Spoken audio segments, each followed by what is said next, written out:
everybody, and my name is Hila, and welcome to your English country again. An English book to read today's Marvin Redpost A Magic crystal story, and we can just read it for at a chapter 4, The Wish, and we can just read it for at a chapter 4, sorry. Okay, and the Anna reading at page 30 pages, okay? And now, one more time, so we're reading about it. The Wolf Who Cried Boy. And we're going to start it for at these pages, and I think we'll be reading these pages, this book today, I think. But when it's too long, we'll stop by at some pages, okay? But when it's a little bit short, we'll end up reading this book and these stories, okay? And now, are you ready for these two book and two story and meet some lots of characters? And now, here we go. And first you can read the very fun story, Marvin Redpost A Magic Crystal. Chapter 4, The Wish. Marvin swallowed a spoon of ice cream. The sunshade was delicious, and might have been the best ice cream sunshade he had ever had in his whole life. He had green pecans and caramel sauce. And this, crystal lay on a table between him and Casey. And maybe there is something to wish stuff after all. And Marvin thought so far, every wish had come true. So that means it's really a magic crystal. Now, what should we look for? He asked Casey. How about $1 million? Casey thought it over. I'm not sure about that, she said. You're right, said Marvin. $2 million. That's a kind of selfish, don't you think? Asked Casey. And Marvin felt hurt. He didn't think of himself as selfish. Besides, aren't wishes supposed to be selfish? Anyway, he didn't really believe it would come true. And maybe there was a real reason Casey didn't want to wish for $2 million.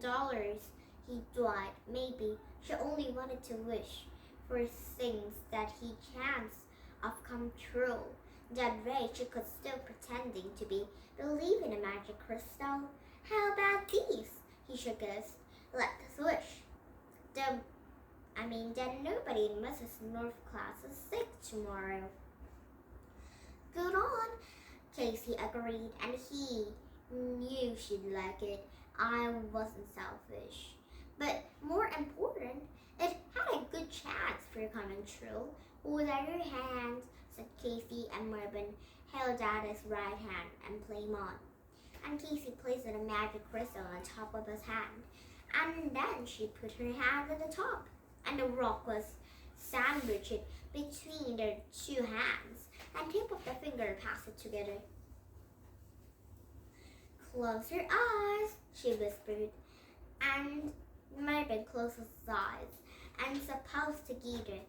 We wish nobody in Mrs. North class is sick tomorrow.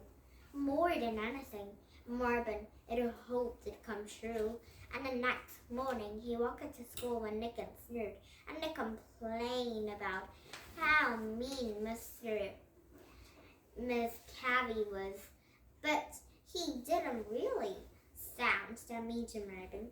So, what did you do yesterday? Said Snurd. Well, you're stuck in Miss Cabby's office. And just went over to someone's house, said Marvin. Oh, whose house? Said Nick. Just somebody's house, said Marvin. And he didn't dare tell them. he went to Casey's house, they might think he liked it, and they wouldn't understand about the magic crystal. Besides, he promised Casey not to tell anyone about it. And did you even know whose house it was? Said Snoop. Or did you just walk into someone's stranger house? It's an old fire station, said Marvin. I was slide down a fire pole. I thought you said it was a house, said Nick. It is. It's used by a fire station, but now it's a house. The fire pole is in a living room. And his friends looking at him oddly. He knew he wasn't making any sense. But at last, they stopped asking whose house it was, and they got scolded as first bell rang. And Brady hurried into the class, and Casey Happinen was already at her desk. I hope no one is sick, Marvin said as he sat down next to him. Oh, they better not be, said Casey. I'll kill anyone who is sick.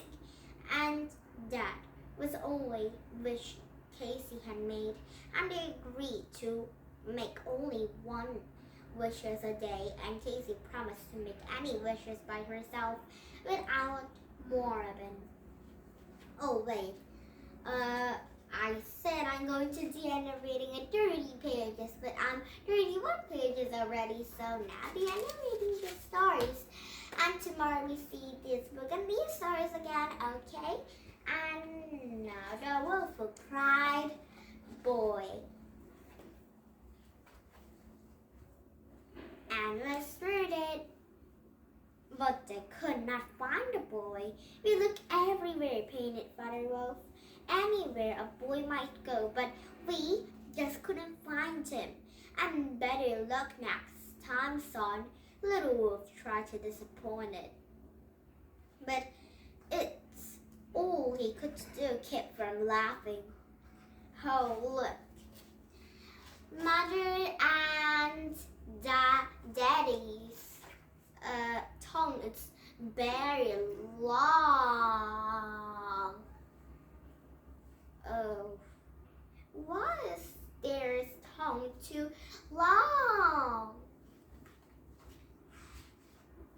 And Little Wolf who tried to disappoint it away. Next page. And the joke was even better when Mother announced it. Oh no, the 3-pig salad is renowned and ruined. The bricks are limp and the straw is damp. Oh no. The sticks have turned all sticky. Don't worry, dear, Father Wolf said. We can make a snack food tonight.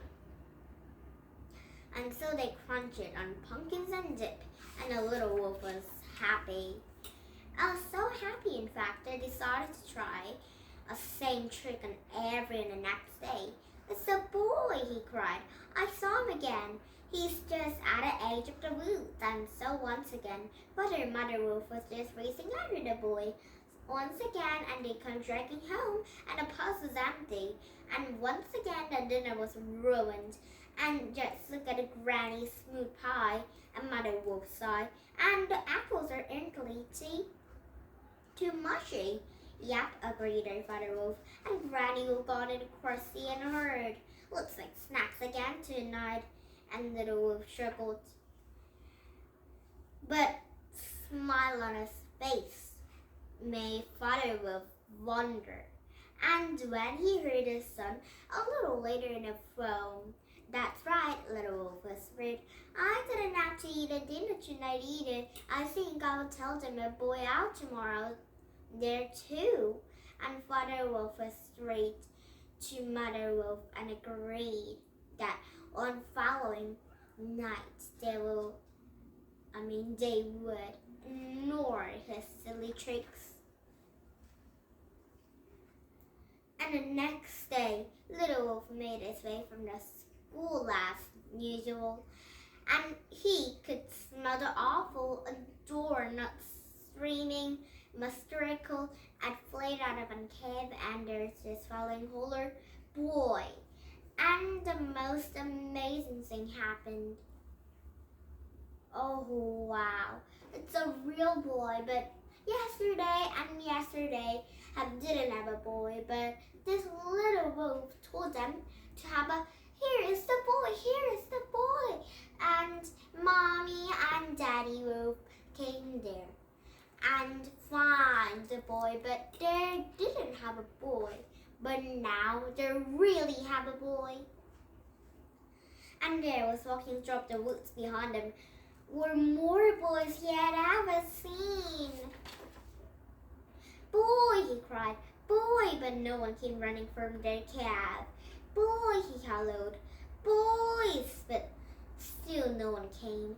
And so he craned to the cave and shouting, there are boys out there, dozens of them, big ones and little ones, and flat ones and sneaky ones, and enough to fill our freezer and advances freezer too. But his mother just shook her thing and said, oh, that's very nice, dear, but I already have a super planet.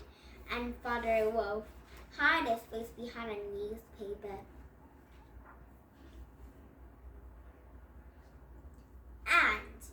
And that's when one of the boys stuck his head in the cave, and it was a musbro's type, a lot like a little wolf in factors that crap away his throat and pack. Oh, have a closer look. See, little wolf shouted, there's one of them now. Oh, look, there is a real boy and a little wolf's house and eating little wolf's crisp.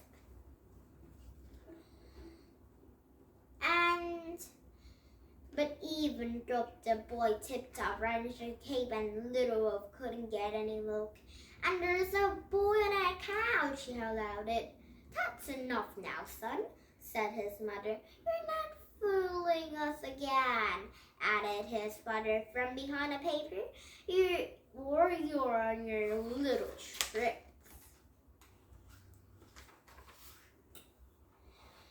And I'm not lying this time, honest, little wolf pleaded. There's a really boy right here in our cave. The boy glanced at the watch and take to leave. Look, please look, little boy had speculated. It's getting away by the time.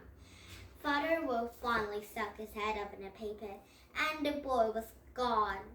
You waited so long, said little wolf.